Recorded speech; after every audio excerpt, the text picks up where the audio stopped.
नमस्कार, मैं हूं आपके साथ हिमानी नथानी। आप देख रहे हैं देश दिन भर, जिसकी शुरुआत हम करेंगे यूपी की एक हैरत अंगेज खबर के साथ। बता दें कि 8 अगस्त का एक विजुअल इन दिनों वायरल हो रहा है। इस वीडियो में यूपी पीसीएस की जो महिला अफसर है, जो सीनियर अफसर है, ऋतु पुनिया, सूबे के कद्दावर मंत्री शिवपाल यादव का एक सार्वजनिक समारोह में पांव छूते हुए नजर आ रही हैं। बता दें, दरअसल ये महिला अफसर मेरठ में एसडीएम थी और 8 अगस्त को शिवपाल यादव एक कार्यक्रम में वहां पर पहुंचे थे।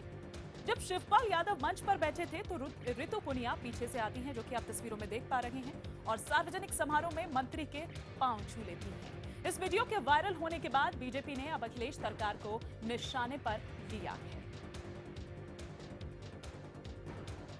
अधिकारियों को तटस्थ रहना चाहिए, उनको मंत्रियों के पैर नहीं छूने चाहिए और उनको विपक्षी लोगों का दमन नहीं करना चाहिए। तो अधिकारियों का सामान्य और अनिवार्य उनका व्यवहार उनसे तटस्थता की अपेक्षा करता है। और इसी खबर पर और विस्तार से हम जानकारी लेते हैं। हमारे यूपी ब्यूरो चीफ शलमणि त्रिपाठी हमारे साथ जुड़ चुके हैं। शलभ, क्या यूपी में इस तरह से ट्रांसफर होते हैं? इतनी सीनियर ऑफिसर, अगर इतने सीनियर ऑफिसर ऐसा कर रहे हैं तो बाकियों का क्या कहें? बिल्कुल, देखिए, अफसर के तौर पे ये गरिमा के बिल्कुल अनुकूल नहीं है। अफसर से ये उम्मीद नहीं की जाती कि वो किसी नेता का, राजनेता का पैर छुएगा, वो भी इस तरह के सार्वजनिक मंच पे। और आए दिनों उत्तर प्रदेश में इस तरह की चीजें देखने को मिल रही है। खास बात ये है कि विपक्ष ये भी आरोप लगा रहा है हिमानी कि ऋतु पुनिया का तबादला चाहती थी, और ये जो 8 अगस्त को उन्होंने पांव छुए हैं उसके बाद उनका तबादला भी कल हो गया है। तो ये भी विपक्ष आरोप लगा रहा है कि वो तबादला चाहती थी और तबादला कराने के लिए उन्होंने शिवपाल सिंह यादव, जो काफी कद्दावर कैबिनेट मंत्री उत्तर प्रदेश के, उनके पांव छुए, और इसको लेकर तमाम तरह के सवाल खड़े हो रहे हैं। सरकार को लोग कटघरे में खड़ा कर रहे हैं।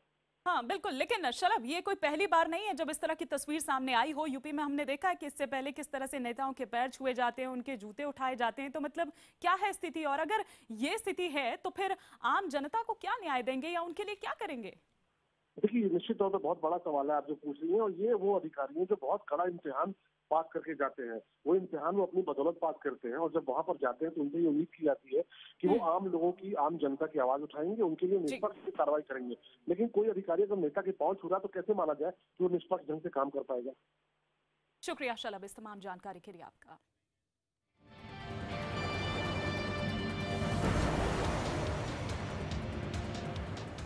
और अब बात करेंगे पाकिस्तान को भारत के करारे जवाब की। 12 अगस्त को पाकिस्तान ने कश्मीर में राहत सामग्री भेजने का अनुरोध किया था, जिसे भारत ने ठुकरा दिया।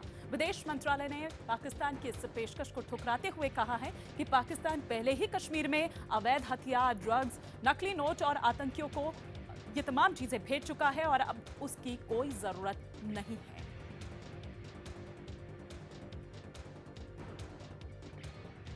इस्लामाबाद स्थित हमारे उच्चायुक्त को 12 अगस्त 2016 को पाकिस्तान विदेश मंत्रालय की तरफ से एक पत्र प्रेषित किया गया।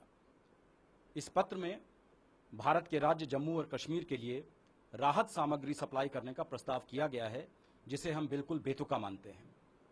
भारत तथा इस क्षेत्र के अन्य देश अंतर्राष्ट्रीय आतंकवाद, सीमा पार से घुसपैठ, हथियार, नशीले पदार्थ और जाली मुद्रा की सप्लाई जैसे पाकिस्तान के ट्रेडमार्क एक्सपोर्ट्स को पहले ही बहुत अधिक मात्रा में प्राप्त कर चुके हैं। हम पूरी तरह से और स्पष्ट रूप से पाकिस्तान की इस पेशकश को खारिज करते हैं। कश्मीर पर पाकिस्तान अपनी हरकतों से बाज नहीं आ रहा है। भारत में पाकिस्तान के उच्चायुक्त अब्दुल बासित ने एक बार फिर कश्मीर पर वही पुराना राग अलापा है। पाकिस्तान के स्वतंत्रता दिवस के मौके पर बासित ने कश्मीर की आजादी तक संघर्ष जारी रहने का ऐलान किया है। बासित के इस बयान के बाद सभी दलों के नेताओं ने उन पर पलटवार करते हुए उनको आईना दिखाया है और ये कहा है कि पाकिस्तान के नापाक मंसूबे कभी कामयाब नहीं हो पाएंगे।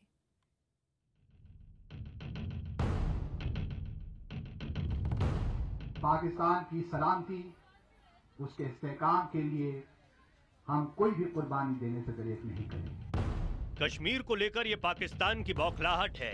बौखलाहट की वजह कश्मीर के हालात पर प्रधानमंत्री नरेंद्र मोदी का वो बयान है जिसमें उन्होंने पीओके पर भारत का दावा जताया है। बौखलाहट में दिए इस बयान में बासित ने इस बात को भी उजागर कर दिया कि कश्मीर में खराब हालात के लिए पाकिस्तान जिम्मेदार है। कश्मीर पर कई बार पाकिस्तान कोशिश कर चुका है, जंग के मैदान से लेकर कूटनीति के धरातल पर भी। लेकिन हर जगह भारत ने उसे करारी मात दी है। जंग हारने के बाद शिमला समझौते में उसने माना था कि ये दोनों देशों के बीच का मसला है, लेकिन इसके बावजूद अब वो कश्मीर में आतंकवाद के जरिए अपनी सियासी रोटियां सेकना चाहता है। कश्मीर पर हर बार मुंह की खाने के बाद भी पाकिस्तान सुधरने को तैयार नहीं है। पाकिस्तान की सलामती, उसके इस्तेहकाम के लिए हम कोई भी कुर्बानी देने से गुरेज नहीं करेंगे। जहां तक जम्मू और कश्मीर का ताल्लुक है, आपने वज़ीर आज़म के पैगाम में आज सुना कि इस साल का जश्न आज़ादी हम कश्मीर की आज़ादी के नाम करते हैं। दरअसल शनिवार को भारत ने नवाज शरीफ के सलाहकार सरताज अजीज के कश्मीर मुद्दे पर बातचीत की पेशकश को ये कहते हुए ठुकरा दिया था कि अगर बातचीत होनी है तो उसमें सीमा पार आतंकवाद, मुंबई हमले समेत तमाम मुद्दों पर बात होगी। विदेश मंत्रालय ने दो टूक कह दिया था कि पाकिस्तान को पहले आतंकवादी हाफिज सईद और सलाउद्दीन जैसे आतंकियों के मुद्दे पर अपना स्टैंड साफ करना होगा। कूटनीतिक चालों में मात खाने के बाद अब अब्दुल बासित का ये बयान साफ कर रहा है कि पाकिस्तान आतंक के मुद्दे से कतराना चाहता है। बासित के बयान पर तमाम दलों के नेताओं ने जमकर वार किए हैं। अब उनके इस बयान से इस बात पर ठप्पा लग गया कि ये केवल मात्र जो है सरकारी जो है संगठन, आतंकवादी संगठन नहीं, वहाँ तो सरकार के नुमाइंदे और वहाँ की पाकिस्तानी सरकार भी इस पूरे कश्मीर के अंदर गड़बड़ पैदा करने में, आतंकवादी गतिविधियां चलवाने के लिए या आतंकवादी संगठनों को मदद करने के लिए लगी हुई है। इस प्रकार के टिप्पणियां औपचारिक रूप से एक दूत द्वारा विशेष रूप से आपत्तिजनक है। दिल्ली में बैठकर कश्मीर तोड़ने की बात करता है, मुझे लगता है 24 घंटे में उसे इस्लामाबाद वापस भेजना चाहिए और पाकिस्तान का जो है कमीशन का ऑफिस जो है, चाहे दिल्ली में हो चाहे मुंबई में हो, उसको ताला लगाना चाहिए। आतंकियों को पाकिस्तान के इस खुले समर्थन का ही नतीजा है कि पाकिस्तान में हाफिज सईद जैसे आतंकी खुलेआम भारत को युद्ध की चुनौती दे रहे हैं। कश्मीर के मुद्दे पर प्रधानमंत्री नरेंद्र मोदी के बयान को देखकर हाफिज इतना बौखला गया है कि उसने इसे युद्ध का ऐलान मान लिया है। कराची में मार्च निकालने की धमकी दे रहा है हाफिज सईद, एक आतंकवादी जिसे संयुक्त राष्ट्र ने आतंकी मानते हुए उसके संगठन पर पाबंदी लगा रखी है और जिस पर अमेरिका ने इनाम रखा है, वो पाकिस्तान में खुलेआम न सिर्फ घूम रहा है बल्कि भारत के खिलाफ जहर भी उगल रहा है। जाहिर है पाक सरकार का उसे समर्थन हासिल है। रक्षा मंत्री मनोहर पर्रिकर इसे पाक के लिए ही खतरनाक बता रहे हैं। They talk about Kashmir, the way they deal with Pak-occupied Kashmir and Balochistan as it's a only country which had to bomb its own citizens using fighter planes. एक तरफ बासित बयान दे रहे हैं तो उसके पहले पुंछ में पाकिस्तानी सेना ने शाहपुर सेक्टर में भारतीय पोस्ट को निशाना बनाकर गोलीबारी की, जिसका भारतीय सेना ने मुंह तोड़ जवाब दिया। पाकिस्तानी सेना के दागे गए मोर्टार गांव में गिरे, जिसमें एक सिविलियन जख्मी हो गया। यही नहीं, पुंछ में चल रही बूढ़ा अमरनाथ यात्रा को भी आतंकियों ने अपना निशाना बनाने की कोशिश की। यात्रा पर हुए ग्रेनेड हमले में 14 श्रद्धालु घायल हुए हैं, जिसके बाद इलाके की सुरक्षा सख्त कर दी गई है और सेना ने तलाशी अभियान शुरू किया है। बहुत ही महत्वपूर्ण स्टेटमेंट है पीएमओ के ऑफिस से, जो मिनिस्टर ने बोला है कि भाइयों और बहनों उस इलाके में उनको भारत का सपोर्ट मिलना चाहिए। पाकिस्तान की मुश्किल ये है कि उससे अपने घर में लगी आतंक की आग तो बुझाई नहीं जा रही, तो जनता का ध्यान भटकाने के लिए कश्मीर का राग अलाप रहा है और वहां आतंकवादियों की घुसपैठ कराने की फिराक में रहता है। गिलगित में पाकिस्तानी फौज के खिलाफ लगातार आवाज उठ रही है, तो बलूचिस्तान खुलकर पाकिस्तान से आजादी की मांग कर रहा है। यही नहीं, बलूचिस्तान के नेताओं ने तो खुलकर पाकिस्तान के खिलाफ भारत से मदद की गुहार भी लगाई है।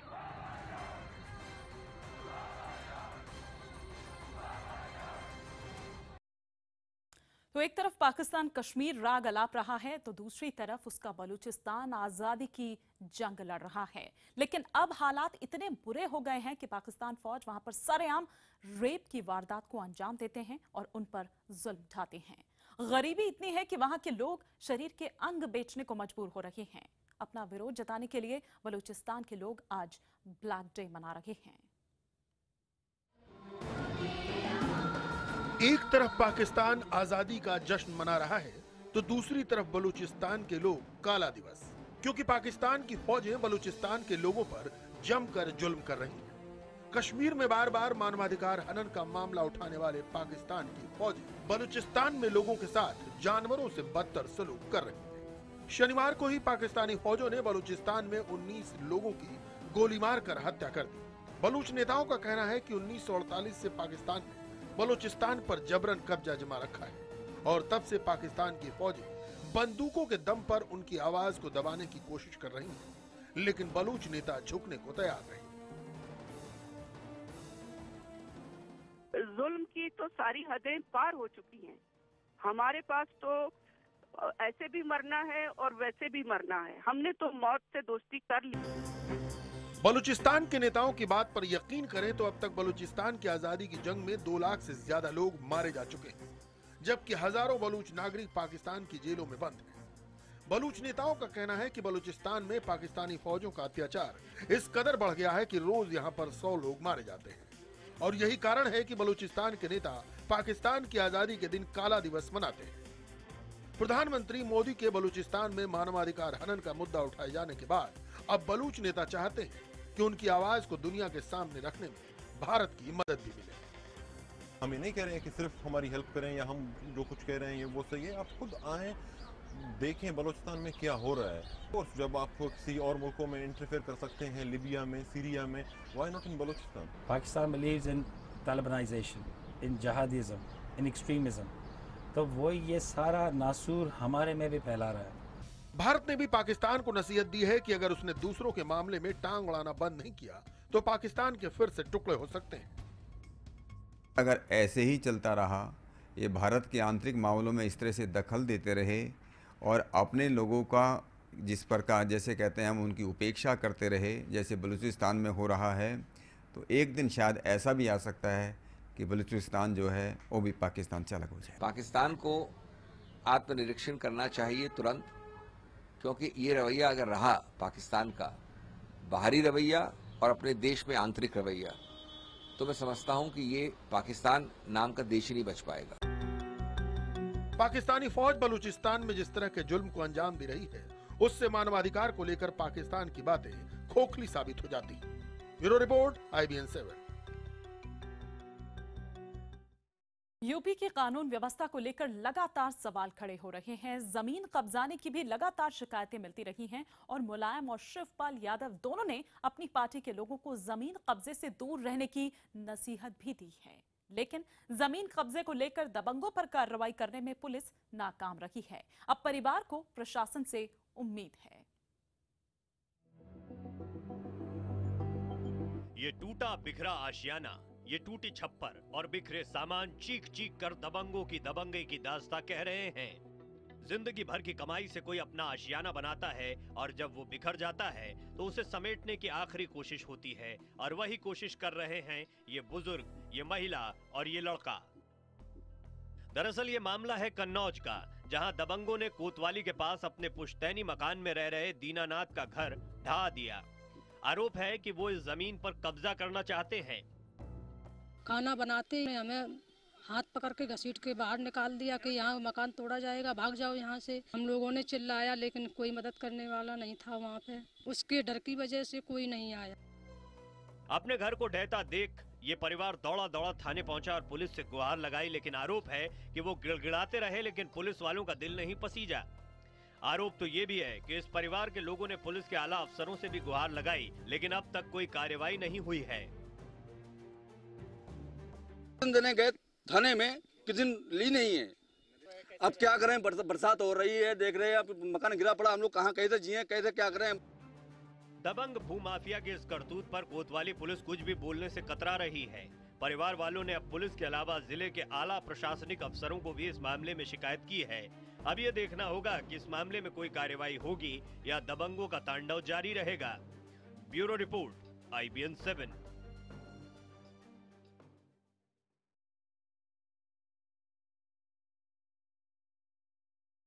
बात दिल्ली की करें तो यहां मधुविहार इलाके में लूट की शिकार एक लड़की ने बहादुरी की मिसाल पेश की। झपट मार का पीछा करते हुए साहसी लड़की फ्लाईओवर के नीचे कूद गई। हालांकि झाड़ियों में कूदने के चलते लड़की के पैर में चोट लग गई है, जिसके चलते बैग छीनने वाला स्नैचर जो है वो भागने में कामयाब रहा। दिल्ली के मधु विहार इलाके में मौजूद ये भीड़ उस बहादुर लड़की को शाबाशी देने में जुटी है जो लुटेरे का पीछा करते हुए फ्लाईओवर से नीचे कूद गई। जान की परवाह किए बिना लड़की ने अपना बैग वापस लेने के लिए बदमाश को ललकारा भी, लेकिन फ्लाईओवर के नीचे घने जंगल और अंधेरे का फायदा उठाकर अपराधी भागने में कामयाब रहा। लड़की के बैग में पूरे महीने की तनख्वाह थी। हालांकि फ्लाईओवर से नीचे कूदने के दौरान झाड़ियों पर गिरने के चलते लड़की के पैर में चोट भी लग गई। मैंने जेब में मोबाइल पैसे कुछ नहीं रखे, बैग में रखे, आगे निकल रही, पीछे से वो खींच के इधर भागा। उसके पीछे भागने के बाद भी वो मुझे लालच देता रहा। मैं कह रही पैसे ले ले, सारी चीजें दे दे, फिर भी उसने नहीं सुना। लड़का आ रहा था वहाँ तक, हम उसको देखे, उसके बाद ये इस पे चढ़ा, हम देखे नहीं, फिर पीछे से आया, इसका बैग छीन के लेके भागा। ये बोली मम्मी मेरा बैग। लड़का कैसा था देखने में? अभी तो आपको बताया ना। ये देखी है, हमको तो इतना याद नहीं था। हम लड़का को चढ़ते हुए देखे, नीली टी शर्ट हम भी देखे। उधर मधु विहार इलाके में रहने वाले लोगों का कहना है कि इस फ्लाईओवर पर पहले भी पर्स छीनने की वारदातें हो चुकी हैं। पुलिस को कई बार इसकी शिकायत की जा चुकी है, लेकिन इलाके की पुलिस इस ओर ध्यान नहीं देती। पहले भी एक बार देखा था कि यहाँ से क्या लड़के पर्स छीनते हैं लड़की का और नीचे कूद जाते हैं, पर ये तो लड़की ने बहादुरी दिखाई। पहली बार देखा मैंने कि लड़की जंगल में पीछे पीछे भागी लड़के के, और उसने लड़के से कहा मेरे भाई पर्स दे दे। वारदात की सूचना मिलते ही मौके पर पहुंची पुलिस ने पीड़ित लड़की और उसकी मां का बयान दर्ज करते हुए मामले की जांच शुरू कर दी है। लेकिन जिस तरह पीड़ित ने बहादुरी की मिसाल पेश की, उसकी जितनी भी तारीफ की जाए वो कम है। Bureau report, IBN 7। और इधर जिम्नास्टिक्स महिला वॉल्ट के फाइनल में पहुंचकर इतिहास रच चुकी दीपा कर्मकार आज मेडल के लिए उतरेंगी। आज रात 11:17 पर दीपा फाइनल मुकाबले के लिए उतरेंगी और इस खिलाड़ी से पूरे देश को बहुत उम्मीदें हैं।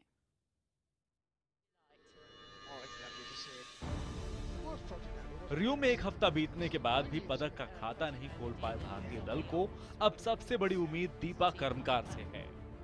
घर परिवार से लेकर पूरा देश उस घड़ी का इंतजार कर रहा है जब फ्लाइंग गर्ल दीपा जिम्नास्टिक में देश का पहला मेडल लेकर आएंगी। एक ही और गुजरा है सबका, जो हमारा भारतवासी 125 करोड़ का जो है, इस सब लोग जो सोच रहे हैं, मेरे भी यही से हो रहा है। अभी टेंशन ज्यादा हो रहा है सोच के। अगरतला का यही वो सेंटर है जहां दीपा ने इस बेहद मुश्किल जिम्नास्टिक इवेंट की ट्रेनिंग के लिए 3 साल की उम्र में आई थी। लेकिन अभी ट्रेनिंग की शुरुआत ही हुई थी कि तभी दीपा को झटका लगा। खेल वैज्ञानिकों ने कह दिया कि इसके पैर फ्लैट हैं और इसीलिए वो जिम्नास्ट नहीं बन सकती। कलकत्ता से स्पोर्ट्स साइंटिस्ट आया था, मैंने उनको दिखाने ले गया। मैंने कहा इसका बॉडी कैसे आप देख के बताइए, वो जिम्नास्टिक बन सकता है क्या नहीं।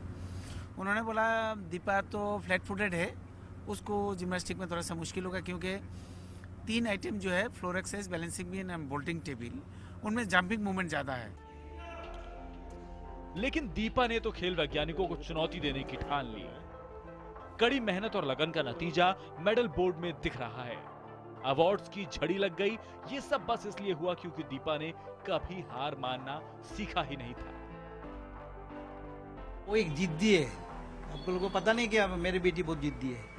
बस देखिए, जिद्दी में कोई किसी का अच्छा भी करता है, किसी का बुरा भी करता है, लेकिन ये अभी तक जितना किया सब अच्छा ही किया, कोई बुरा कोई नहीं किया। रियो में इसी हफ्ते अपना 23वां बर्थडे मना चुकी दीपा का ये पहला ओलंपिक है। फाइनल में पहुंचने के बावजूद उस पर ना तो मेडल जीतने का दबाव है और ना ही दुनिया की टॉप एथलीटों से मुकाबले का तनाव।